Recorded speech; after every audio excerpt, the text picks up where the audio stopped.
Hello everyone, welcome to Byju's government exam prep. समाचार पत्र के विश्लेषण की इस सीरीज में आपका एक बार फिर से स्वागत है और आज हम द हिंदू के दिल्ली एडिशन का 14 दिसंबर 2020 के समाचार पत्र का विश्लेषण करेंगे। तो ये जो समाचार पत्र विश्लेषण यहाँ पर किया जाता है, इसमें हम यूपीएससी की परीक्षा के संबंध में जो महत्वपूर्ण टॉपिक है उसके बारे में चर्चा करते हैं और साथ ही उनसे किस प्रकार से प्रश्न पूछे जा सकते हैं इनके बारे में चर्चा करते हैं। तो चलिए स्टार्ट करते हैं। सबसे पहले हम चर्चा करेंगे पेज नंबर 6 पर एक एडिटोरियल प्रकाशित हुआ है, the root of the agricultural crisis runs deep. ये एडिटोरियल लिखा गया है मिस्टर हिमांशु के द्वारा और ये हमारी यूपीएससी की परीक्षा के जीएस पेपर 3 के जो कृषि संबंधी विषय है उसके लिए महत्वपूर्ण है। तो ये जो एडिटोरियल है इसमें ये बताया गया है कि किसानों के द्वारा जो विरोध प्रदर्शन किया जा रहा है, जो सितंबर के महीने में सरकार के द्वारा 3 कृषि संबंधित अधिनियम लाए गए थे उसको वापस लेने के संबंध में, और अब सरकार ने ये बोला है कि ये जो कृषि संबंधी अधिनियम है उसमें संशोधन करने के लिए सरकार तैयार है और संशोधन करने की सरकार के द्वारा इच्छा व्यक्त की गई है।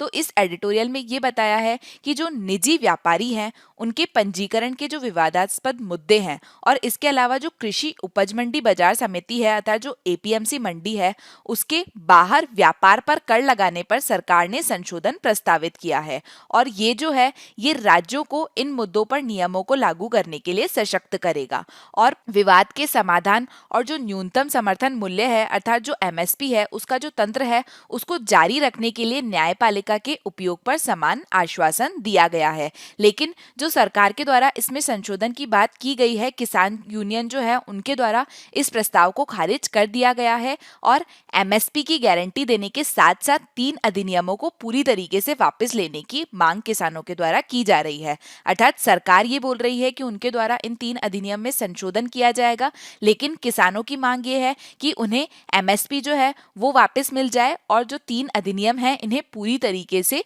वापस ले लिया जाए। तो यहाँ पर इस एडिटोरियल में ये बताया गया है कि जो वास्तव में किसानों की समस्या है वो क्या है और उसके लिए क्या किया जा सकता है। तो सबसे पहले यहाँ पर ये बोला जा रहा है कि जो किसानों के द्वारा बहुत ज्यादा प्रोटेस्ट किए जा रहे हैं उन सबका जो कारण है वो एक ही है। यहाँ पर ये बताया गया है कि संभावना ये है कि जो मुद्दा है वो अंततः हल हो सकता है और गतिरोध को हल करने के लिए हो सकता है कि एक सौहार्दपूर्ण समाधान जो है वो मिल जाए, लेकिन ये केवल किसानों की आय में गिरावट और कृषि को राज्य के समर्थन की प्रकृति का जो अस्थिर मुद्दे हैं उससे अस्थायी रूप से छुटकारा दिलाएगा। अर्थात यहाँ पर ये बोला जा रहा है कि अगर इस समस्या का समाधान हो जाता है, ये प्रदर्शन खत्म हो जाते हैं, तो इससे सबसे बड़ी समस्या क्या दो है। सबसे पहले कि किसानों की आय में गिरावट देखी जा रही है और उसके अलावा दूसरा ये है कि जो कृषि है उसको राज्य के समर्थन की जो प्रकृति है उसका जो मुद्दा है उसकी समस्या देखी जा रही है। लेकिन यहाँ पर ये बोला जा रहा है कि अगर किसानों के द्वारा जो प्रदर्शन किया जा रहा है उसके बाद में अगर जो ये बिल है इसे वापस ले लिया जाता है तो भी इन समस्याओं का जो समाधान है वो अस्थिर रूप से ही होगा। यहाँ पर ये बताया गया है कि पिछले 4 वर्षों में अधिकांश राज्यों में किसानों के द्वारा बड़े विरोध प्रदर्शन की एक श्रृंखला देखी गई। तो अगर हम किसानों के द्वारा किए गए विरोध प्रदर्शन के बारे में बात करें तो तमिलनाडु में देखा गया कि किसानों के एक समूह ने 100 दिनों से अधिक समय तक वो दिल्ली में आए और वहां पर उनके द्वारा प्रदर्शन किया गया। इसके अलावा महाराष्ट्र में देखा कि कई बार महाराष्ट्र के जो किसान हैं उन्होंने लंबा किसान मार्च जो है वो किया। इसके अलावा अगर हम बात करें राजस्थान, उत्तर प्रदेश, हरियाणा, गुजरात, कर्नाटक, छत्तीसगढ़, तो इनके द्वारा भी विरोध प्रदर्शन देखे गए। यहाँ स्थानों पर भी किसानों के द्वारा विरोध प्रदर्शन किए गए। और 3 साल पहले मध्य प्रदेश के मंदसौर में पुलिस गोलीबारी में कम से कम 5 किसानों की हत्या हो गई थी। तो इससे जाहिर है कि किसानों की जो अशांति है ये कोई नई बात नहीं है और पिछले काफी समय से किसानों के द्वारा इस प्रकार का विरोध प्रदर्शन देखा जा रहा है। और अब इसी विरोध प्रदर्शन के एक नवीन दौर में पंजाब और हरियाणा के जो किसान हैं उनके द्वारा प्रदर्शन किया जा रहा है। और अभी पंजाब और हरियाणा के किसानों के द्वारा जो प्रदर्शन किया जा रहा है उसमें ये देखा जा रहा है कि जो अन्य राज्य के किसान हैं उनका भी समर्थन इनको मिल रहा है, लेकिन ये जो समर्थन है ये खंडित है और ये स्थानीयकृत प्रतीत होते हैं। अर्थात ये ज्यादातर पंजाब और हरियाणा के किसानों के द्वारा है, दूसरी जगह से ये खंडित है। और ये बोला जा रहा है कि इस तरीके से जो किसानों के बीच में अशांति है उसका इन मामलों से संबंधित जो मुद्दे हैं उसमें मुख्य कारण है सबसे पहला कि किसान की आय में जो गिरावट है और दूसरा है स्थिर मजदूरी और राज्य का कृषि के लिए समर्थन वापस लेना। तो मुख्य जो समस्याएं हैं किसानों के संबंध में, वो तो एक तो ये है कि किसानों की जो आय है उसमें गिरावट हो गई है। दूसरा है स्टैग्नेंट वेजेस अर्थात स्थिर मजदूरी, उनकी जो मजदूरी है वो नहीं बढ़ रही है। और इसके अलावा है कि राज्य का कृषि के लिए समर्थन वापस लेना। तो यहाँ पर ये बोला जा रहा है कि जो वर्तमान विरोध प्रदर्शन हो रहे हैं उनका तत्काल ट्रिगर है इन 3 अधिनियमों का आना। अर्थात किसानों के द्वारा काफी समय से विरोध प्रदर्शन किए जा रहे हैं, लेकिन अभी जो ये विरोध प्रदर्शन बढ़े हैं वो जो 3 अधिनियम लाए गए हैं उनके कारण बढ़े हैं। और ये जो 3 अधिनियम है उसमें कृषि विपणन अर्थात एग्रीकल्चर मार्केटिंग, अनुबंध कृषि अर्थात कॉन्ट्रैक्ट फार्मिंग और कृषि उपज की जो स्टॉकिंग है उस पर जो मौजूदा अधिनियम अभी हैं उनको ये नए 3 अधिनियम जो है वो निष्क्रिय करते हैं। तो जो किसान है इसे उन्हें प्राप्त जो सुरक्षा उपाय हैं उसे कम करने के रूप में देखते हैं। अगर किसानों के द्वारा ये देखा जा रहा है कि ये 3 अधिनियम जो आएंगे इससे जो परिवर्तन होंगे उससे क्या होगा कि किसानों को अभी जो सुरक्षा उपाय प्राप्त हैं वो कम हो जाएंगे। और ये जो नए अधिनियम है ये निजी क्षेत्र को और जो कॉरपोरेट का क्षेत्र है उसको अधिक अनुचित लाभ प्रदान करते हैं। और इसके साथ ही ये जो एपीएमसी मंडियां हैं उनको अनुचित लाभ प्रदान करते हैं और किसानों को इससे नुकसान हो रहा है, ऐसा किसानों का मानना है। तो यहाँ पर ये बोला गया है कि जो वर्तमान संकट है वो पूरी तरीके से सरकार के द्वारा निर्मित है। जब देश में जो नोवेल कोरोना वायरस है उसके कारण लॉकडाउन चल रहा था, उस समय ये देखा जा रहा था कि जो आपूर्ति है उसमें व्यवधान है अर्थात जो सप्लाई है उसमें प्रॉब्लम देखी जा रही थी। साथ ही उस समय नौकरी की कमी देखी गई और अर्थव्यवस्था जो है उसमें गिरती आय को लेकर एक संघर्ष चल रहा था।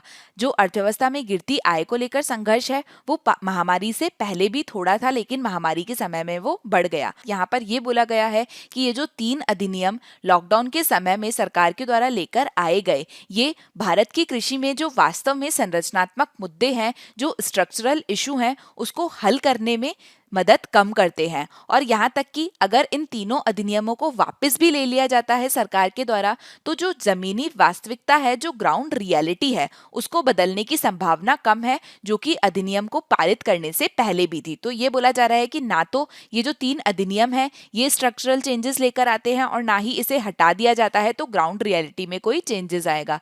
तो सरकार के द्वारा इन 3 अधिनियमों को वापस लेने से केवल एक और अस्थायी समाधान प्राप्त होगा, जो किसान हैं उनके लिए एक अस्थायी रूप से समाधान प्राप्त होगा। और इस तरीके के जो कदम है वो किसानों का अभी के समय में जो गुस्सा और अशांति है उसे थोड़े समय के लिए कम करेंगे, लेकिन भविष्य में इनके बढ़ने की संभावना है, क्योंकि जो अर्थव्यवस्था है वो अभी धीमी चल रही है, स्लो इकोनॉमी चल रही है और साथ ही जो किसान जिनसे हैं उनकी मांग जो है वो गिरती जा रही है। इसके लिए जो भविष्य है उसमें किसानों का गुस्सा और अशांति के बढ़ने की संभावना है। तो यहाँ पर ये बोला गया है कि जो कृषि है उसमें परिवर्तन की आवश्यकता है, जो कृषि का क्षेत्र है उसमें परिवर्तन की आवश्यकता है। तो अगर हम यहाँ पर वास्तविक मुद्दा देखें तो वास्तविक मुद्दा ये है कि जो बहुसंख्यक कृषि जीन्स हैं उनके लिए पारिश्रमिक की कीमतों की कमी है। इसके अलावा हाल के वर्षों में ये देखा गया कि मूल्य परिवर्तनशीलता में तेजी से वृद्धि हुई है, अर्थात जो कृषि की फसलें होती है उनका जो मूल्य है वो तेजी से परिवर्तन हो रहा है और मूल्य स्थिर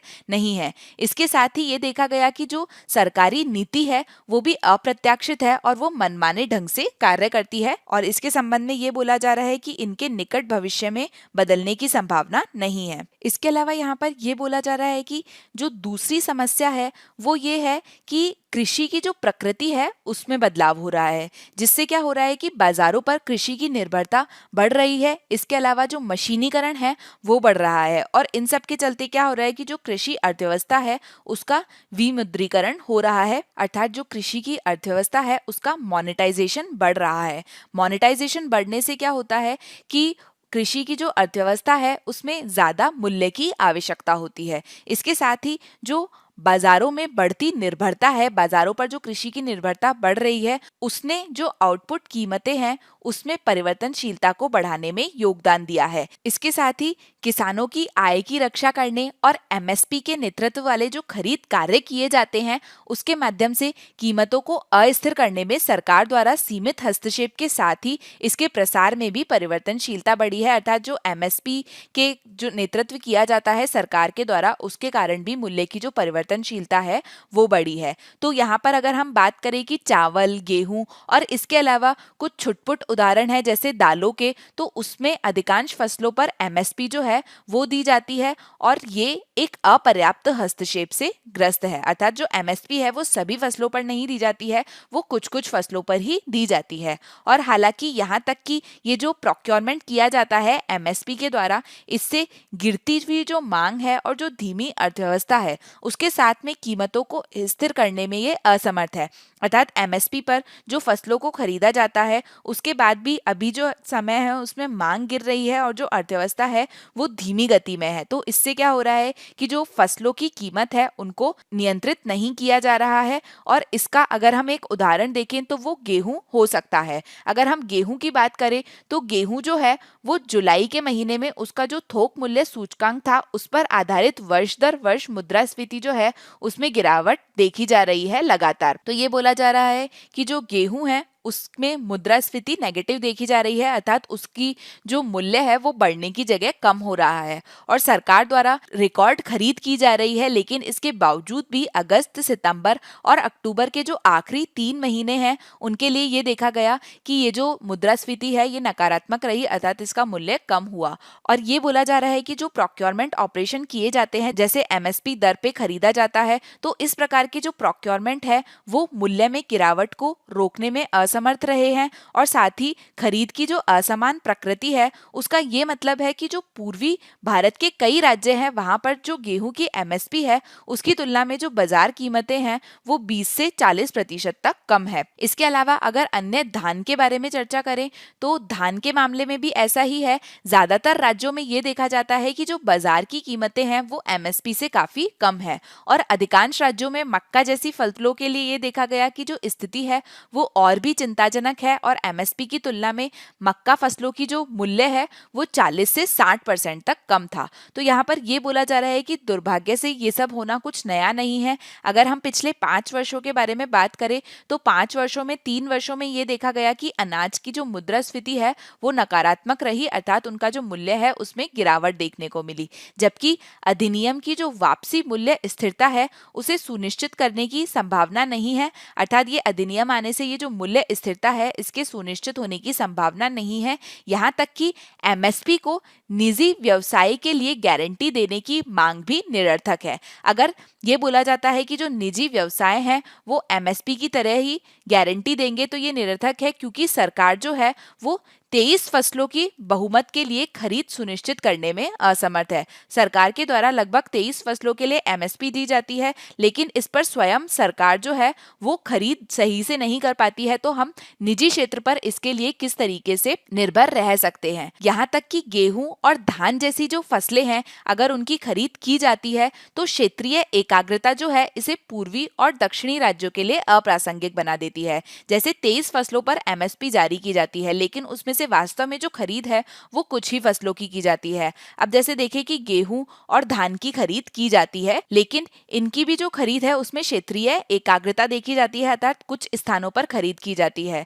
तो इससे क्या होता है कि जो पूर्वी राज्य हैं और जो दक्षिणी राज्य हैं वहां पर ये खरीद नहीं की जाती है और ये इसका लाभ नहीं उठा पाते हैं और इनके लिए एमएसपी जो है वो अप्रासंगिक बन जाता है। तो यहाँ पर ये बोला गया है इस वल्नरेबिलिटी के पीछे कुछ फैक्टर्स हैं। तो ये बोला गया है कि जबकि उत्पादन की जो कीमतें हैं वो कम कीमतों के साथ में लगातार उच्च भिन्नता दर्शाती है, मशीनीकरण और विमुद्रीकरण के कारण नकदी की जो आवश्यकता है उसमें वृद्धि हुई है। यहाँ पर यह बोला गया है कि जो कृषि का मशीनीकरण हुआ है और विमुद्रीकरण हुआ है उसके कारण नकदी की आवश्यकता बढ़ गई है। और ये नकदी कहाँ से प्राप्त होती है? अधिकांशतः यह गैर संस्थागत जो स्रोत होते हैं उनसे प्राप्त होती है, नॉन इंस्टीट्यूशनल जो सोर्सेज होते हैं उनसे प्राप्त होती है। जैसे ये जो नकदी है ये बैंकों से नहीं प्राप्त होती है, लेकिन उनकी जगह जो कुछ बिचौलिए होते हैं वो इसमें शामिल होते हैं।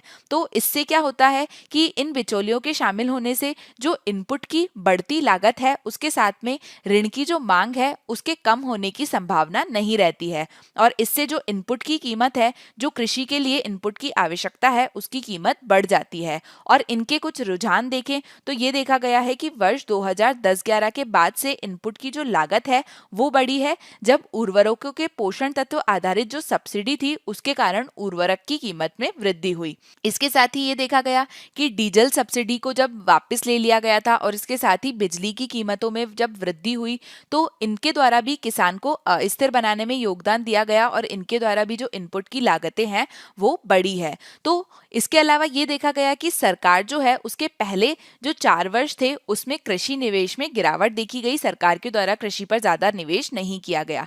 इसके साथ ही क्या हुआ कि जो इनपुट लागत है वो बढ़ गई और उत्पाद की जो कीमतें हैं वो गिर गई। तो हमने यहाँ पर देखा कि जो बाजार मूल्य है उत्पाद का वो कम है लेकिन इनपुट लागत ज्यादा है, जिससे जो खासकर वल्नरेबिलिटी है वो इस क्षेत्र में देखी जाती है। तो यहाँ पर ये बोला गया है कि मुख्य रूप से पॉलिसी ओवरहॉल की जरूरत है, नीति ओवरहॉल की जरूरत है, अर्थात नीति में परिवर्तन करने की आवश्यकता है।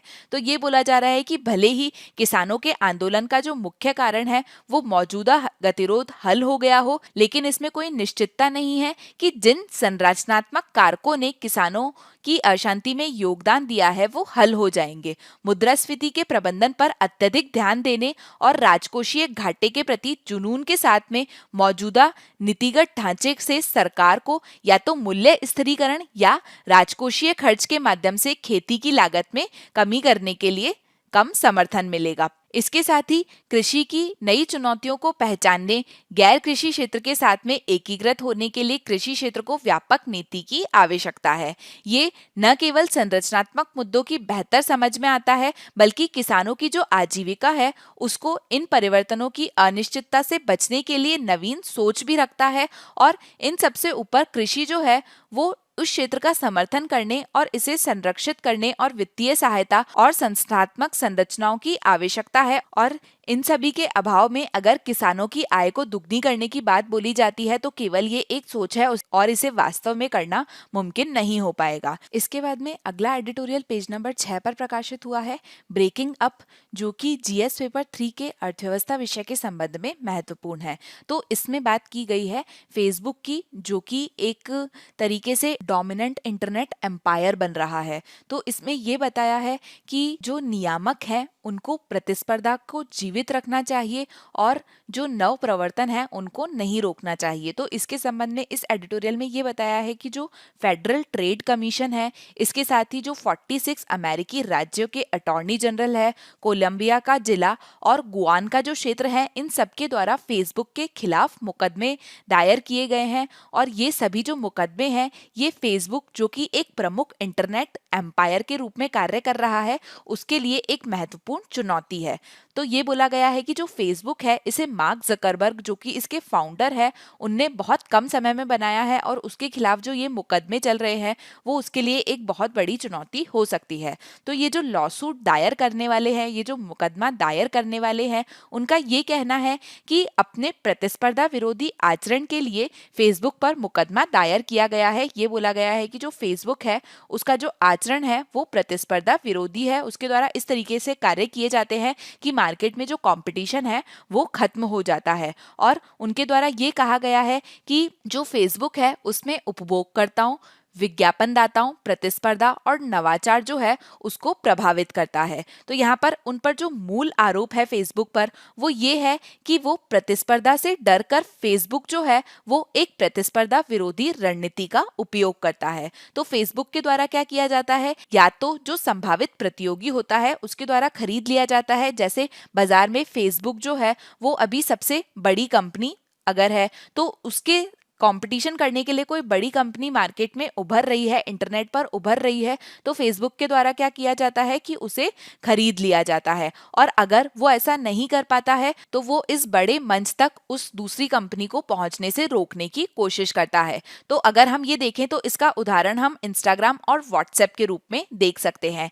ये देखा गया था कि व्हाट्सएप जो है उसे 2014 में फेसबुक के द्वारा खरीदा गया था $19 बिलियन में। तो यहाँ पर देख सकते हैं ये बोला गया है कि जो फेसबुक के पास में इस तरीके के जो बड़ी उभर रही कंपनियां हैं उसको खरीदने के लिए पैसे की कोई कमी नहीं है और इसी के चलते इन्होंने व्हाट्सएप को खरीदा था। और इसी तरीके के जो मामले हैं वो फेसबुक के इंस्टाग्राम और व्हाट्सएप के अधिग्रहण को उजागर करते हैं। और ये बोला गया कि ये तब हुआ जब मार्क जुकरबर्ग को ऐसा लगा कि उन्हें फेसबुक की जो निरंतर सफलता है उसके लिए वास्तविक खतरों के रूप में उन्होंने देखा व्हाट्सएप और इंस्टाग्राम को। इसके साथ यहाँ पर ये बोला जा रहा है कि जो ये मुकदमे हैं इनके एक या दूसरे तरीके से जो तय किए जाने वाले पहले के साल हैं ये उसमें हो सकते हैं, लेकिन यहाँ पर बात की गई है कैम्ब्रिज एनालिटिका कांड के बारे में और ये बोला गया है कि जो कैम्ब्रिज एनालिटिका कांड है उसका शोर भी उतना नहीं था जितना कि फेसबुक के लिए अस्तित्व का खतरा था, क्योंकि वो एक बड़ा मुद्दा बन सकता था।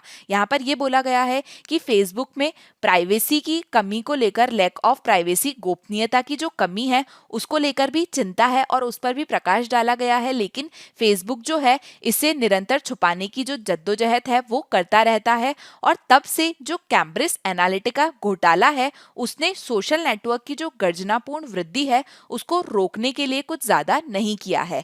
यहाँ पर यह बोला गया है कि फेसबुक जो है, जो कि पिछले साल तक 70 बिलियन से अधिक का राजस्व कमाया था, उसकी अगर अभी की हम मार्केट कैपिटल के बारे में बात करें तो फेसबुक की अभी की जो मार्केट कैपिटल है वो लगभग $800 बिलियन के आसपास है। तो ये जो मुकदमे हैं ये संभावित रूप से इस व्यावसायिक सफलता को खतरे में डाल सकते हैं। इस प्रकार के जो मुकदमे हैं वो फेसबुक को एक तरीके से खतरे में डाल सकते हैं। यहाँ पर यह बोला गया है कि फेसबुक के खिलाफ में जो कार्यवाही है उसको अलग से नहीं देखा जा सकता है। केवल फेसबुक ऐसा नहीं है जिसके खिलाफ इस तरीके की कार्यवाही हो रही है, लेकिन इन सभी जो बड़ी कंपनियां हैं उसको ग्लोबल रूप से एक बिग टेक के रूप में बोला जा रहा है, इन्हें बिग टेक कहा जाता है। तो ये जो बिग टेक है इनके खिलाफ जो बैकलैश हैं वो बढ़ रहे हैं और वो इनसे जुड़ा हुआ है।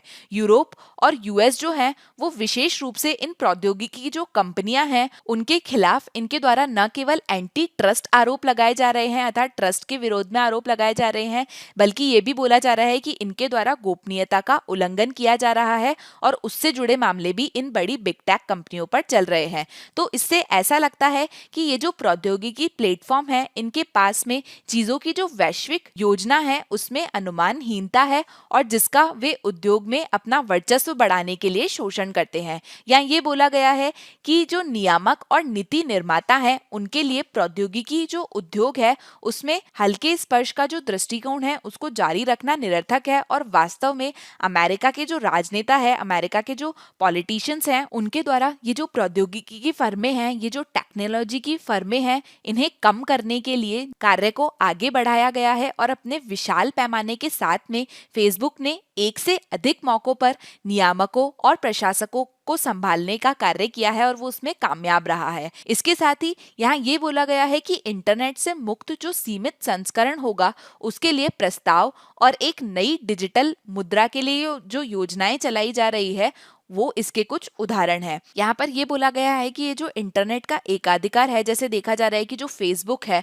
उसका इंटरनेट पर एकाधिकार बढ़ते हुए देखा जा रहा है, तो ये सिर्फ विकसित दुनिया की विशेषता नहीं है। ऐसा नहीं है कि केवल विकसित देशों में हो रहा है, बल्कि दूसरे स्थानों पर भी ऐसा देखा जा रहा है। और जो सरकार है और जो नियामक है, जो रेगुलेटर्स है, उनके लिए इनसे सही सबक सीखना आवश्यक है और उन्हें प्रतिस्पर्धा की जो भावना है उसे जीवित रखने की कोशिश करनी चाहिए। इसके बाद में जो अगला एडिटोरियल है पेज नंबर 7 पर प्रकाशित हुआ है, इसे लिखा गया है सीपी राजेंद्रन के द्वारा। ये है hazardous idea for the Himalayas. ये जीएस पेपर 2 के आईआर विषय के संबंध में अर्थात अंतरराष्ट्रीय संबंध विषय के लिए और जीएस पेपर 3 के एनवायरमेंट एंड इकोलॉजी अर्थात पर्यावरण विषय के लिए महत्वपूर्ण है। तो ये जो कॉलम आया है इसमें यह बताया है कि चीन और भारत जो है उन दोनों के द्वारा पारिस्थितिकी रूप से जो नाजुक क्षेत्र है और जो भूकंपीय क्षेत्र है वहां पर पनबिजली बांध जो है, हाइड्रो इलेक्ट्रो बांध जो है उसको बनाए जाने के लिए कार्य किया जा रहा है और दोनों के द्वारा इसके लिए प्रतिस्पर्धा की जा रही है जो कि इस क्षेत्र के लिए काफी हानिकारक हो सकता है। तो यहाँ पर यह बताया है कि कम्युनिस्ट यूथ लीग की जो केंद्रीय समिति की वेबसाइट है उस पर एक लेख प्रकाशित हुआ है और उसमें चीन ने ये घोषणा की है कि चीन जो है वो यार्लुंग जोम्बो नदी जो है उस पर अपनी 14वीं पंचवर्षीय योजना 2021 से 25 के बीच में चलेगी, उसके हिस्से के रूप में एक प्रमुख जल विद्युत परियोजना बनाने की योजना बना रहा है और ये योजना बनाई जा रही है तिब्बत में मैकडॉक काउंटी में। और ये जो परियोजना है इसमें ये बोला जा रहा है कि इस हाइड्रो जनरेशन स्टेशन जो है इससे सालाना 300 बिलियन किलोवाट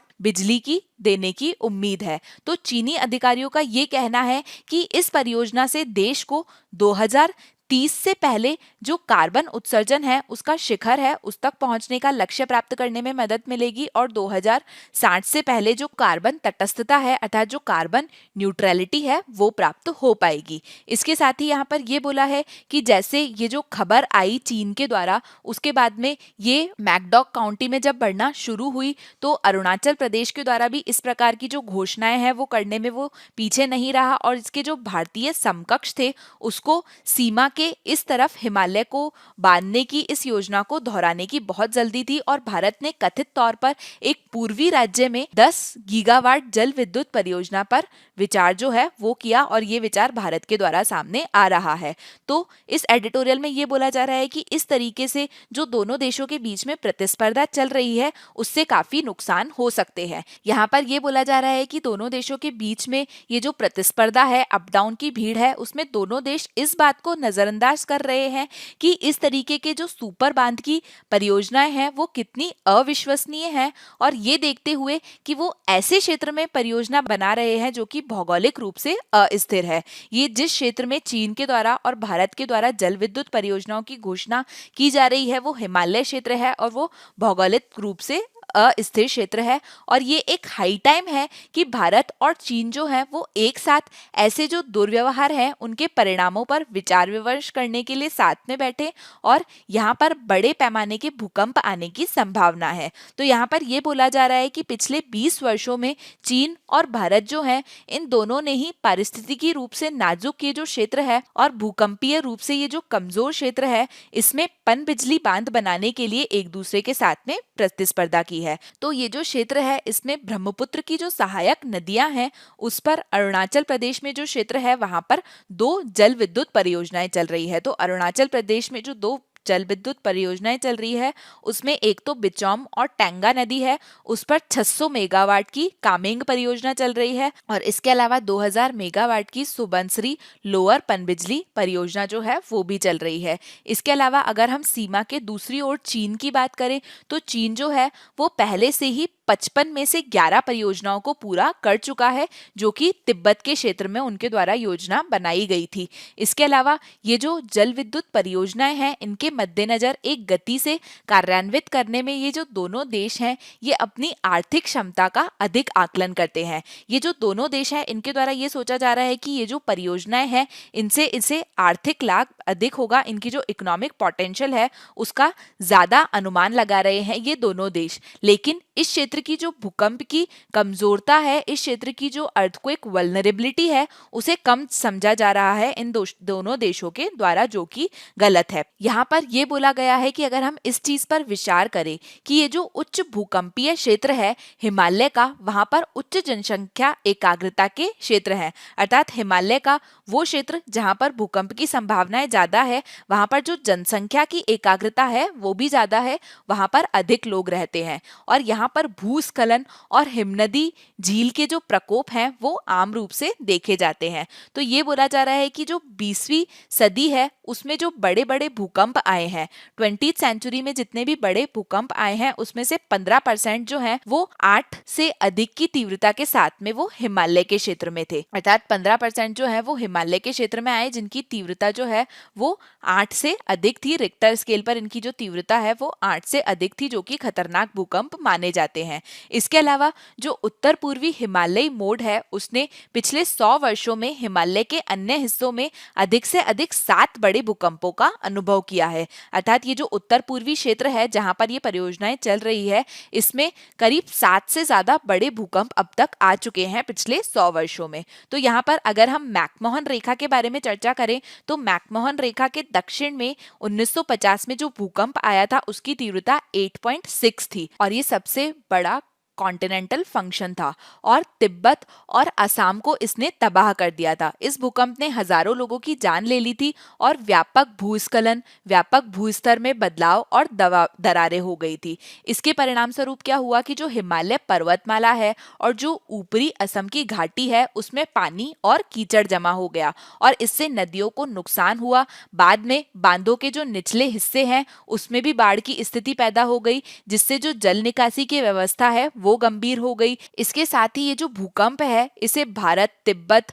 पूर्वी पाकिस्तान और म्यांमार का जो कुछ हिस्सा है उसमें व्यापक रूप से महसूस किया गया था। और ये जो घटना है ये हमें हिमालय का जो उत्तर पूर्वी मोड़ है उसकी ये उम्मीद करती है कि अगर इस तरीके की घटना तेजी से विकसित होती है तो ये जल विद्युत परियोजनाओं की पृष्ठभूमि में होगी और हो सकता है कि इन जल विद्युत परियोजनाओं के कारण इस तरीके की जो घटना है वो आगे भी हो। अगर हम हाल ही के उदाहरण देखें तो 2015 में मध्य नेपाल में 2015 में जो गोरखा भूकंप आया था उसकी तीव्रता लगभग 7.8 थी और इसके परिणाम स्वरूप क्या हुआ कि जो जल विद्युत क्षेत्र है उसे काफी भारी नुकसान हुआ। इस भूकंप के कारण ये जो जल विद्युत क्षेत्र है उसे नुकसान हुआ। तो दो चीजें देखी जा रही है, एक तो ये जो जल विद्युत परियोजनाएं बनाई जा रही है हो सकता है इसके कारण जो भूकंप है और जो इस तरीके की प्राकृतिक आपदा है वो बढ़े, और दूसरा पहले से ही ये जो क्षेत्र है ये अर्थक्वेक के लिए वल्नरेबल है। तो अगर भूकंप इन क्षेत्रों में आता है तो उससे ये जो जल विद्युत क्षेत्र है, ये जो परियोजनाएं हैं ये भी प्रभावित हो सकती है। ये देखा गया कि 2015 में गोरखा क्षेत्र में भूकंप आया था। इसके बाद में नेपाल ने अपनी जो जल विद्युत परियोजना थी उसका लगभग 20% जो है वो खो दिया और 270 मेगावाट की क्षमता वाली लगभग 30 परियोजनाएं जो कि ज्यादातर खड़ी नदी की घाटियों पर स्थित थी वो क्षतिग्रस्त हो गई। साथ ही भौतिक क्षति की लागत जो है वो लगभग $200 मिलियन तक आंकी गई। जो भौतिक क्षति हुई उससे लगभग $200 मिलियन तक का नुकसान हुआ। साथ ही वुल्फगैंग श्वांगहार्ट और अन्य के द्वारा जो जियो फिजिकल रिसर्च लेटर्स में 2018 के पेपर्स में प्रकाशित अध्ययन किया गया था उसमें उदाहरण के लिए नेपाल में जो जल विद्युत परियोजनाएं थी उनके द्वारा जो जारी भूकंप जनित क्षति थी उस पर काफी रहस्योद्घाटन है। और जो पनबिजली परियोजनाएं हैं उनकी भेदता में योगदान देने वाले जो मुख्य तंत्र है वो भूस्खलन पाए गए जो कि भूकंपीय जमीन की तीव्रता और जो ढलान है उन पर निर्भर करते हैं। साथ ही यहाँ पर ये बोला गया है कि जो भविष्य में आने वाले भूकंप हैं इससे परियोजना के जो स्थल हैं और जो हेडवाटर क्षेत्र हैं उसमें होने वाले विशाल भूस्खलन से भारी गाद से ऐसे बांध जो हैं उनकी जलधारण क्षमता और जीवन प्रत्यक्षता में काफी कमी आएगी। साथ ही ये बोला गया है कि भूकंप अगर नहीं भी आते हैं तो वनों की कटाई और सड़क निर्माण के कारण जो नरम चट्टाने हैं उन पर ये जो खड़े ढलान की स्लाइड बने हैं उनके लिए ये बाध्य हैं और इन गतिविधियों को बांध निर्माण की पहल के हिस्से के रूप में तेज किया जाएगा। साथ ही बांधों का जो विनाश है वो आर्थिक रूप से व्यवहार्य प्रस्ताव नहीं है और तकनीकी रूप से भी ये चुनौतीपूर्ण है। अर्थात ये जो बांध है इनकी लागत बहुत ज्यादा आती है और अगर इनका इस तरीके से विनाश होता है तो ये व्यवहार्य नहीं है। इसके साथ ही इन दृष्टिकोण से जो पूर्वोत्तर हिमालय है वो अपनी गहरी घाटियों के साथ में झुकता है और विशाल बांधों के लिए हिमालय के भीतर ये सबसे अनुपयुक्त स्थान है। इसके अलावा हम ये नहीं जानते हैं कि जल भार जो है उससे जो जलाशय है वो लंबे समय में पृथ्वी की पपड़ी पर जो मौजूदा तनाव है और जो उपभोग है उसको कैसे बदल देंगे जिससे कि भूकंप और उनके तंत्र की जो आवृत्ति है वो प्रभावित होगी। अर्थात ये जो बड़े बड़े बांध है ये भी भूकंप को प्रभावित करेंगे। तो यहाँ पर बोला गया है कि इसमें अगर हम खतरे की बात करें तो हिमालय की ये जो रेंज है ये एक ट्रांसनेशनल पर्वत श्रृंखला है और जो एशियाई जलवायु है उसका ये मुख्य चालक भी है। तो ये आपको ये देखना है कि ये जो हिमालयन रेंज है ये एशियाई जलवायु का एक मुख्य चालक भी है।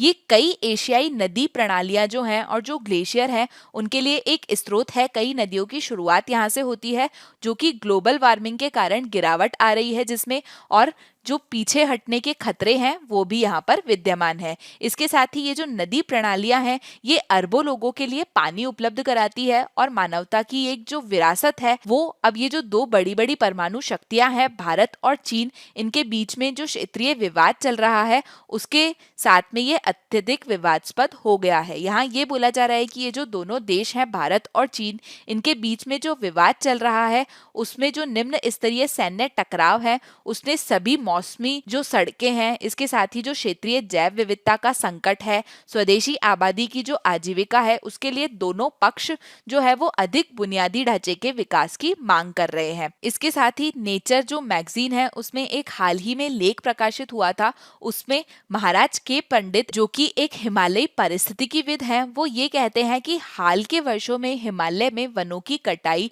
और भूमि उपयोग परिवर्तन जो है उसकी उच्चतर दर देखी गई है और उनका सुझाव ये है कि उत्तरी हिमालय को एक अंतर्राष्ट्रीय समझौते द्वारा प्रकृति रिजर्व में परिवर्तित किया जाना चाहिए। उन्होंने ये भी कहा है कि सभी प्रमुख जल और बहाव वाले जो देश हैं उसमें एक हिमालय नदी आयोग की संभावना का पता लगाना चाहिए। इसके अलावा यहाँ पर ये बोला जा रहा है कि भारत और चीन के द्वारा ये जो बांध निर्माण की गतिविधियां हैं, इनमें संलग्न होने के बजाय इन दोनों देशों को जो सैन्य साहसिकता है इससे मुक्ति प्राप्त करनी चाहिए इस क्षेत्र में। और ये जो हिमालय का क्षेत्र है जिसे दुनिया की छत बोला जाता है, रूफ ऑफ द वर्ल्ड बोला जाता है, इस क्षेत्र को एक प्रकार से प्राकृतिक रिजर्व में बदलने की जो तरीके हैं उसकी तलाश करनी चाहिए कि ये जो क्षेत्र है इसे एक प्रकार से प्राकृतिक रिजर्व बनाया जाए और इसका दोहन न किया जाए। और साथ ही कार्बन तटस्थता अर्थात जो कार्बन न्यूट्रलिटी है वो पर्यावरण की कीमत पर नहीं होना चाहिए। जैसे कि ये जो जल विद्युत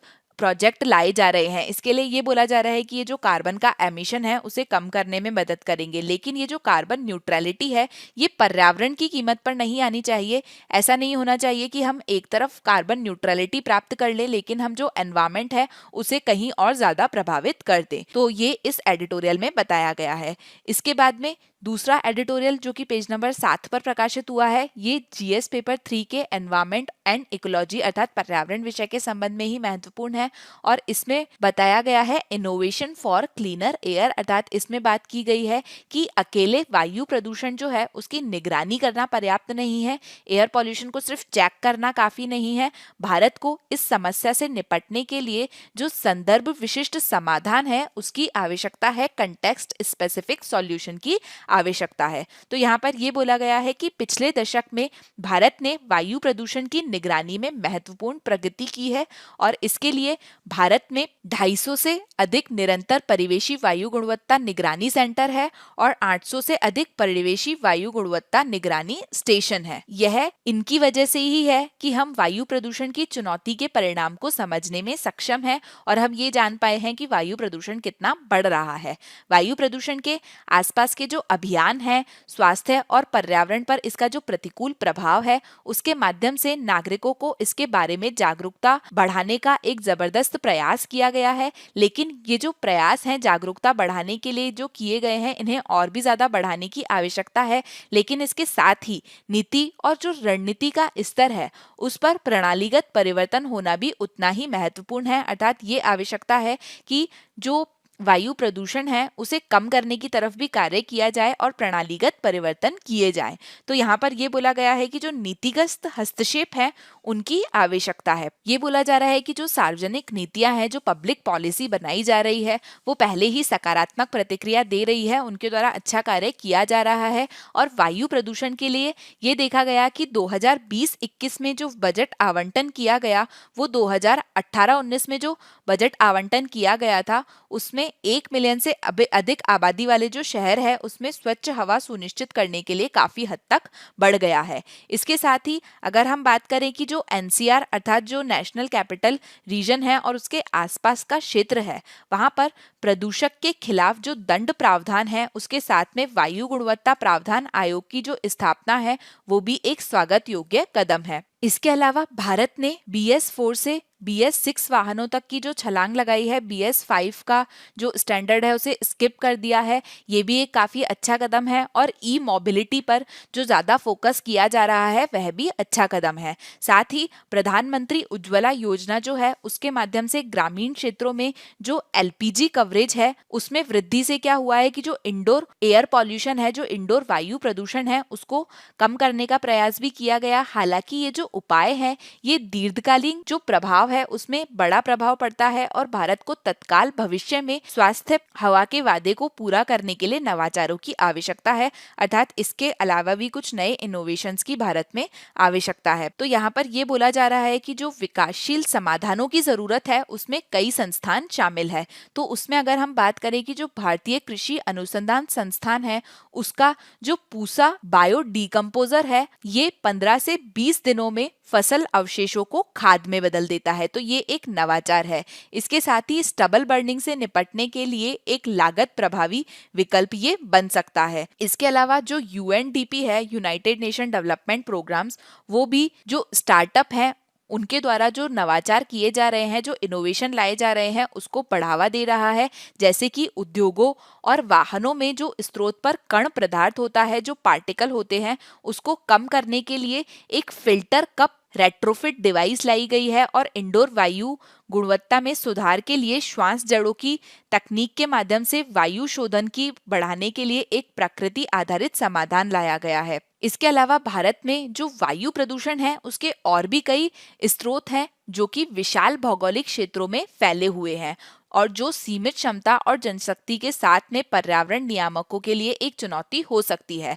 तो ऐसी स्थिति में जब वायु प्रदूषण जो है वो बहुत अलग अलग स्रोतों से होता है, तो ऐसे समय में वायु प्रदूषण के आकर्षण के जो केंद्र है, वायु प्रदूषण जहाँ से होता है उन केंद्रों की पहचान करनी चाहिए, उनकी निगरानी की जानी चाहिए, उनका विनियमन करना चाहिए और उनका शमन करने के लिए हमारी जो क्षमताएं हैं उनको उन्नत करने के लिए जो भू स्थानीय प्रौद्योगिकी है और जो आर्टिफिशियल इंटेलिजेंसी है, ऐसी जो अग्रिम डिजिटल तकनीक है उनका लाभ उठाया जाना चाहिए, उनका उपयोग किया जाना चाहिए। जैसे अगर हम इसका उदाहरण देखें तो नॉटिंगम विश्वविद्यालय जो है उसके साथ में यूएनडीपी के द्वारा साझेदारी की गई और नॉटिंगम विश्वविद्यालय और यूएनडीपी की साझेदारी से विकसित किया गया ईंट भट्टों के लिए जियो एआई प्लेटफॉर्म जो है वो विकसित किया गया ईंट भट्टों के लिए। ये जो जियो एआई प्लेटफॉर्म है ये अंतरिक्ष से जो गैर शिकायत वाले ईंट भट्टे हैं उनकी पहचान करने के लिए पर्यावरण नियामकों का समर्थन कर रहा है।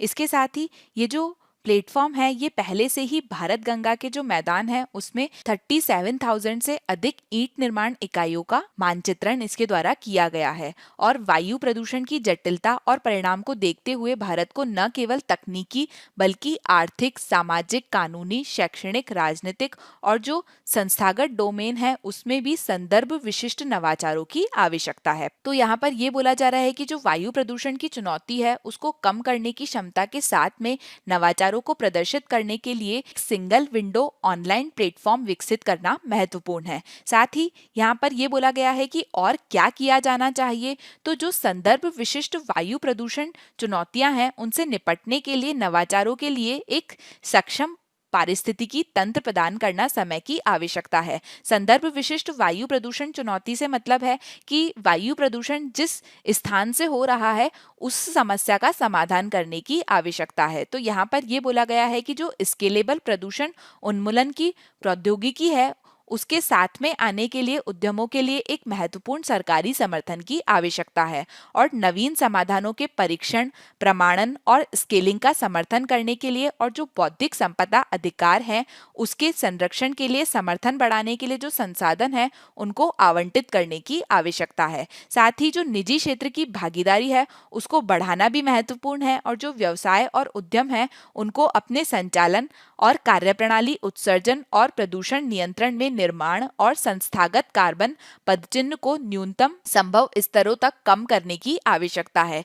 जो निजी क्षेत्र है उसमें वायु प्रदूषण का मुकाबला करने और नवाचार पारिस्थितिकी तंत्र को बढ़ावा देने के लिए जो व्यावसायिक रूप से व्यवहार्य उत्पाद है उनको विकसित करने की मजबूत क्षमता है। और इसके अलावा यदि कोई ऐसे हस्तक्षेप को प्रभावित करता है जो कि स्वास्थ्य सेवा लागत, विकलांगता, समायोजित जीवन वर्ष या फिर आर्थिक लागत के साथ में वायु प्रदूषण को कम करता है, तो इससे उन हस्तक्षेपों के लिए धन स्रोतों के विविधीकरण को बढ़ावा मिल सकता है। इसके बाद में हम चलते हैं अगली न्यूज़ की तरफ। तो एक पिक्चर प्रकाशित हुई है जिसमें बात की गई है झूम फील्ड्स की। तो इसी के चलते हम यहाँ पर झूम कल्टीवेशन अर्थात झूम कृषि के बारे में बात करेंगे। तो झूम कृषि क्या होती है इसे स्लैश एंड बर्न कल्टीवेशन भी कहा जाता है और इसमें क्या किया जाता है कि एक स्थान पर या कोई वनीय क्षेत्र होता है, वहां पर पेड़ों को और वनस्पतियों को जलाकर उस स्थान को साफ किया जाता है और फिर उस स्थान पर खेती की जाती है। और जब वो स्थान जो है उसकी मिट्टी का उपजाऊपन खत्म हो जाता है तो उसके बाद में एक दूसरा स्थान खोजा जाता है और वहाँ के पेड़ों को और वनस्पतियों को फिर से जलाया जाता है और फिर दूसरे स्थान पर कृषि की जाती है। तो इसे शिफ्टिंग कल्टीवेशन या फिर स्लैश एंड बर्न कल्टीवेशन भी कहा जाता है, अर्थात इसे झूम कृषि कहा जाता है। तो इस खेती में क्या होता है कि जो पेड़ होते हैं और जो अन्य वनस्पतियां होती है उसको साफ करके फिर खेतों को जलाकर वहां पर फसलें उगाई जाती है। और इस तरीके से जब भूमि को जलाया जाता है तो उससे क्या होता है कि वहां की जो मिट्टी होती है उसमें पोटाश की मात्रा बढ़ती है, जिसके प्रभाव से मिट्टी की जो उर्वरकता है और जो पोषक तत्व हैं वो बढ़ जाते हैं। तो इस तरीके से जो झूम कृषि है उसके कुछ फायदे हैं, लेकिन इसके साथ ही इस तरीके से स्लैश एंड बर्न कल्टीवेशन करने के कई नुकसान भी है। इस तरीके का कल्टीवेशन करने से क्या होता है, इस तरीके से पेड़ों को जलाने से बहुत बड़ी मात्रा में जो बायोमास होता है वो खत्म हो जाता है, जिसके परिणाम स्वरूप क्या होता है कि carbon monoxide, carbon dioxide, nitrous oxide, इस तरीके की जो हानिकारक गैसें होती है उनका विशाल मात्रा में उत्सर्जन होता है। इस प्रकार से झूम खेती के लिए जो पेड़, जड़ी बूटियां और जो झाड़ियों के नीचे फिसलने या फिर कटाई से जो ऑक्सीजन उत्पाद है वो भी कम हो जाता है और उसमें जलने से क्या होता है कि हानिकारक कार्बन डाइऑक्साइड, नाइट्रस ऑक्साइड और कई अन्य गैसें जो है वो हवा में पहुंच जाती है जो कि हानिकारक होती है। इसके साथ ही अगर झूम कल्टीवेशन के हम दूसरे हानिकारक प्रभावों को देखें तो इससे क्या होता है कि पहाड़ों की जो ढलान होती है और जो ढलानों की कटाई है, साथ ही जो जलाशय, नाले और घाटियां जो हैं उनका जो उच्च कटाव है उसके कारण तेजी से मिट्टी का क्षरण होता है। मतलब इस तरीके से झूम कल्टीवेशन करने से क्या होता है कि जो जलाशय, नदी, घाटियां होती है उनका कटाव बढ़ता है, जिससे मिट्टी का क्षरण होना शुरू हो जाता है। इसके साथ ही इस तरीके के जो हानिकारक प्रभाव हैं झूम कल्टीवेशन के, उससे ये जो झूम उत्पादकता है, झूम कल्टीवेशन है, उसमें तेजी से कमी आई है और ये अपवाह जल के द्वारा जो शीर्ष मिट्टी होती है उसको हटाने और झूम चक्र के कारण मिट्टी की उर्वरता को कम करने के लिए बहुत कम समय के लिए है। तो इससे संबंधित अगर हम प्रारंभिक परीक्षा का अभ्यास प्रश्न देखें तो निम्नलिखित में से कौन सा कथन सही है? झूम खेती को स्लैश और बर्न कृषि के रूप में भी जाना जाता है। तो पहला स्टेटमेंट सही है। दूसरा है कि ये पर्यावरण पर कुछ लाभकारी और कई हानिकारक प्रभाव माना जाता है। तो दूसरा भी सही है। हमने देखा कि पर्यावरण पर इसके कुछ लाभकारी प्रभाव होते हैं, जैसे ये मिट्टी में पोटाश की मात्रा को बढ़ाता है, लेकिन इसके अलावा इसके कई हानिकारक प्रभाव है। इसके बाद में है कि पूर्वोत्तर राज्य जो हैं उसमें कृषि जो है वो मुख्य रूप से झूम खेती पर आधारित है। तो ये स्टेटमेंट भी सही है, सही उत्तर हो जाएगा डी। इसके बाद में हम दूसरा प्रारंभिक परीक्षा से संबंधित एक अभ्यास प्रश्न देखेंगे जो कि गंगा रिवर डॉल्फिन का है। ये अभ्यास प्रश्न हम यहाँ पर इसलिए देख रहे हैं क्योंकि एक न्यूज़ प्रकाशित हुई है जो कि प्रारंभिक परीक्षा के लिए जो एनवायरमेंट एंड इकोलॉजी अर्थात जो पर्यावरण संबंधी टॉपिक है उसके लिए महत्वपूर्ण है। ये है now explore Kaziranga on boats and bicycle. तो काजीरंगा जो राष्ट्रीय उद्यान है उसके बारे में बात की गई है कि यहाँ पर अब आप बोट से और बाइसिकल से भी घूम सकते हैं और इसी के चलते यहाँ पर रिवर डॉल्फिन की बात की गई है जो कि ब्रह्मपुत्रा में पाई जाती है। तो इस रिवर डॉल्फिन के बारे में अगर हम बात करें तो गंगा डॉल्फिन जो है, गंगा रिवर डॉल्फिन, ये गंगा, ब्रह्मपुत्र, सिंधु और मेघना नदी का जो अपवाह तंत्र है जिसमें भारत, नेपाल और बांग्लादेश शामिल है, इसमें ये गंगा डॉल्फिन पाई जाती है। भारत में अगर हम बात करें तो असम, उत्तर प्रदेश, बिहार, मध्य प्रदेश, राजस्थान, झारखंड और पश्चिम बंगाल के जो राज्य हैं उसमें ये गंगा रिवर डॉल्फिन पाई जाती है। और इसके अलावा गंगा, चंबल, घग्गर, गंडक, सोन, कोसी और ब्रह्मपुत्र जो नदी है वो इनकी पसंदीदा अधिवास नदियां हैं। इसके अलावा अलग अलग स्थानों पर सामान्यतः ये जो गंगा नदी डॉल्फिन है इसे अलग अलग नामों से जाना जाता है। इसे व्हाइट डॉल्फिन, गंगा ससु, हिसु, साइड स्विमिंग डॉल्फिन, दक्षिण एशियाई नदी डॉल्फिन, इन सभी नामों से जाना जाता है अलग अलग स्थानों पर। इसके साथ ही भारत सरकार ने इसे राष्ट्रीय जलीय जीव घोषित किया है, ये भी आपको पता होना चाहिए। इसके अलावा अगर हम साइट्स के बारे में बात करें तो साइट्स के परिशिष्ट 1 में ये सूचीबद्ध है और इसके अलावा IUCN की जो एंडेंजर्ड सूची है उसमें ये शामिल है। इसके अलावा हाल ही में जो इंडिपेंडेंस डे की स्पीच दी गई थी 2020 की हमारे प्रधानमंत्री के द्वारा, उसमें प्राइम मिनिस्टर ने अनाउंस किया है गवर्नमेंट का प्लान प्रोजेक्ट डॉल्फिन के लिए। तो ये जो प्रोजेक्ट डॉल्फिन है इसका एम होगा ये जो नदी और जलीय डॉल्फिन है इसे बचाना। इसके अलावा अगर हम काजीरंगा राष्ट्रीय उद्यान के बारे में बात करें तो ये असम राज्य में स्थित है और ये जो उद्यान है इसमें लगभग 250 से भी अधिक मौसमी जल निकाय अर्थात वाटर बॉडीज हैं और इसके अलावा डिपहोलू नदी जो है वो भी इसके मध्य में बहती है। ये जो काजीरंगा राष्ट्रीय उद्यान है ये विश्व के 2/3 एक सींग वाले जो गेंडे हैं वो इस काजीरंगा राष्ट्रीय उद्यान में पाए जाते हैं। तो अगर हम प्रीलिम्स प्रैक्टिस क्वेश्चन की तरफ चले गंगा रिवर डॉल्फिन से संबंधित, तो निम्नलिखित में से कौन सा कथन सही है? गंगा नदी डॉल्फिन जो है वो केवल भारत में गंगा और ब्रह्मपुत्र नदियों में और उसकी सहायक नदियों में पाई जाती है, तो ये गलत है। हमने देखा ये और भी नदियों में पाई जाती है। इसे IUCN रेड लिस्ट में लुप्तप्राय के रूप में सूचीबद्ध किया गया है, तो ये स्टेटमेंट सही है। इसे एंडेंजर्ड के रूप में सूचीबद्ध जो है लुप्तप्राय के रूप में जो सूचीबद्ध है वो किया गया है। तीसरा है भारत ने प्रजातियों के संरक्षण के लिए 2006 में प्रोजेक्ट डॉल्फिन की शुरुआत की, तो ये गलत है। हमने देखा कि हाल ही में 2020 में प्रधानमंत्री के द्वारा प्रोजेक्ट डॉल्फिन का अनाउंसमेंट जो है वो किया गया है, तो सही उत्तर हो जाएगा सी केवल 2। अब हम चलते हैं नेक्स्ट प्रैक्टिस क्वेश्चन की तरफ जो कि ग्रे हॉर्न से है। तो एक न्यूज आई है जो कि प्रारंभिक परीक्षा के लिए सुरक्षा संबंधी विषय के लिए महत्वपूर्ण है और इसमें ग्रे हॉर्न्स जो है उसके बारे में उल्लेख किया है, ग्रे हॉर्न्स फोर्स के बारे में उल्लेख किया है। तो क्वेश्चन है कि जो ग्रे हॉर्न है वो किस राज्य की विशेष पुलिस इकाई है? तो आपको ध्यान रखना है कि ये आंध्र प्रदेश और तेलंगाना की विशेष पुलिस इकाई है, तो सही उत्तर होगा डी, बी और सी दोनों की। इसके बाद में अगला जो प्रारंभिक परीक्षा से संबंधित अभ्यास प्रश्न है वो है अंतर्राज्यीय नदी जल विवाद अधिनियम 1956 जो है वो संविधान के किस प्रावधान के तहत अधिनियमित किया गया है? तो इसका सही उत्तर है ये अनुच्छेद 262 के तहत अधिनियमित किया गया है।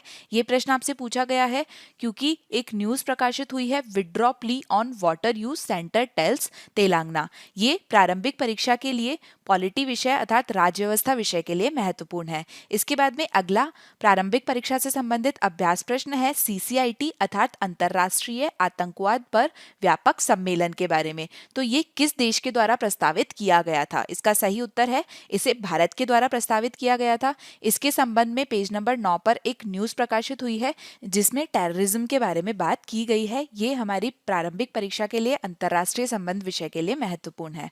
अगला प्रारंभिक परीक्षा से संबंधित अभ्यास प्रश्न है, निम्नलिखित में से कौन सा कथन सही है? पहला स्टेटमेंट है कोरोना वायरस प्रेरित लॉकडाउन के कारण होने वाले संकट को कम करने के लिए आपातकालीन क्रेडिट लाइन गारंटी योजना को आत्मनिर्भर भारत अभियान पैकेज के हिस्से के रूप में लॉन्च किया गया था। पहला स्टेटमेंट सही है। दूसरा है कि इस योजना के तहत केवी कैमत समिति के द्वारा पहचाने गए 26 सबसे अधिक तनाव वाले क्षेत्रों को कवर किया गया है। तो दूसरा स्टेटमेंट भी सही है, सही उत्तर हो जाएगा सी। ये प्रश्न आपसे पूछा गया है क्योंकि पेज नंबर 9 पर एक न्यूज प्रकाशित हुई है जिसमें इसके बारे में चर्चा की गई है। Emergency credit line guarantee scheme के बारे में इसमें बात की गई है। ये प्रारंभिक परीक्षा के लिए अर्थव्यवस्था विषय के संबंध में महत्वपूर्ण है। इसके बाद में अगला क्वेश्चन है, निम्नलिखित में से कौन सा कथन सही है? संक्रामक वायरल बीमारियों से निपटने के दौरान पर्यावरणीय जल निगरानी संक्रमित क्षेत्रों में वायरस की गतिविधि पर नजर रखने के लिए एक उपयोगी उपकरण है। तो पहला स्टेटमेंट सही है। दूसरा है कि इसने विश्व स्तर पर जंगली पोलियो वायरस के उन्मूलन में महत्वपूर्ण भूमिका निभाई थी। तो दूसरा भी सही है, सही उत्तर हो जाएगा सी। एक न्यूज प्रकाशित हुई है पेज नंबर 10 पर जो कि प्रारंभिक परीक्षा के विज्ञान और प्रौद्योगिकी के संबंध में महत्वपूर्ण है, जिसमें यह बताया गया है कि virus RNA found in sewage sample says ICMR study. इसके बाद में अगला प्रश्न है चांगेई 5 के बारे में जो कि चीन का एक रोबोट चंद्र मिशन है। तो निम्नलिखित में से कौन सा कथन सही है? चंगेई 5 चीन की एक रोबोट चंद्र मिशन है जिसे चंद्र मिट्टी के नमूने लाने के लिए डिजाइन किया गया है। तो पहला स्टेटमेंट सही है। यदि ये मिशन सफल रहता है तो संयुक्त राज्य अर्थात अमेरिका, यूनाइटेड स्टेट और सोवियत संघ के बाद में चीन जो है वो तीसरे स्थान पर आ जाएगा जिसने चांद की जो मिट्टी है उसके नमूनों को प्राप्त किया है। तो दूसरा स्टेटमेंट भी सही है। अभी तक केवल यूएसए और सोवियत संघ ये दो ऐसे देश हैं जिनके द्वारा जो चांद के नमूने हैं उन्हें प्राप्त किया है, और अगर चीन का ये चंगई 5 मिशन सफल रहता है तो चीन तीसरा देश बन जाएगा। तो सही उत्तर होगा सी। ये क्वेश्चन आपसे इसलिए पूछा गया है क्योंकि चंगई 5 के बारे में ये जो न्यूज है ये प्रकाशित हुई है। इसके अलावा चंगई 5 के बारे में हम पहले भी काफी चर्चा कर चुके हैं। ये प्रारंभिक परीक्षा के लिए विज्ञान और प्रौद्योगिकी विषय के संबंध में महत्वपूर्ण है। अब हम देखेंगे एक प्रारंभिक परीक्षा से संबंधित प्रश्न जो कि यूपीएससी की परीक्षा के द्वारा पहले भी पूछा जा चुका है। तो ये है कि निम्नलिखित में से कौन भौगोलिक रूप से ग्रेट निकोबार के सबसे करीब है। तो यहाँ पर आपको 4 ऑप्शन दिए गए हैं, सुमात्रा, बोर्नियो, जावा और श्रीलंका, और इनमें से कौन सा वो स्थान है जो कि ग्रेट निकोबार के सबसे नजदीक है। तो इसका सही उत्तर सुमात्रा हो जाएगा। इसका हम अगर यहाँ पर मैप देखें तो आप देख सकते हैं कि यहाँ पर है ग्रेट निकोबार और ये है सुमात्रा जो कि इंडोनेशिया में है, और यहाँ पर आप देख सकते हैं कि जो सुमात्रा है वो सबसे पास में है यहाँ पर। इसके अलावा देख सकते हैं कि श्रीलंका जो है वो काफी दूर है। श्रीलंका और सुमात्रा में कंफ्यूजन रह सकता है। इसके अलावा जावा देखिए यहाँ पर है, तो जावा तो वैसे भी ज्यादा दूर हो गया, और बोर्नियो यहाँ पर है तो बोर्नियो भी दूर हो गया। कंफ्यूजन रहेगा श्रीलंका में और सुमात्रा में, तो सही उत्तर होगा इसका सुमात्रा। इसके बाद में अब हम मुख्य परीक्षा से संबंधित कुछ प्रश्न देखते हैं। तो ये जो 2 एडिटोरियल पर हमने चर्चा करी उससे संबंधित मुख्य परीक्षा के प्रश्न है जिनका उत्तर लिखने की आपको कोशिश करनी है। पहला है कि कई बड़ी जल विद्युत परियोजनाओं की योजना बनाकर भारत और चीन जो है वो हिमालयी क्षेत्रों को बड़े जोखिम में डाल रहे हैं, विश्लेषण कीजिए। इस प्रश्न का उत्तर आपको 250 शब्दों में देना है और ये 15 मार्क्स का क्वेश्चन है। दूसरा है कि अकेले वायु प्रदूषण की निगरानी करना पर्याप्त नहीं है और भारत को समस्या से निपटने के लिए अभिनव और संदर्भ विशिष्ट समाधान की आवश्यकता है, चर्चा करें। इस प्रश्न का उत्तर भी आपको 250 शब्दों में लिखना है और ये 15 मार्क्स का क्वेश्चन है। तो यहाँ पर हमारा आज का डिस्कशन खत्म होता है। Thank you so much for today's discussion. जो मुख्य परीक्षा से संबंधित प्रश्न दिए गए हैं उनका उत्तर लिखने की आपको कोशिश करनी है। Stay happy, stay safe.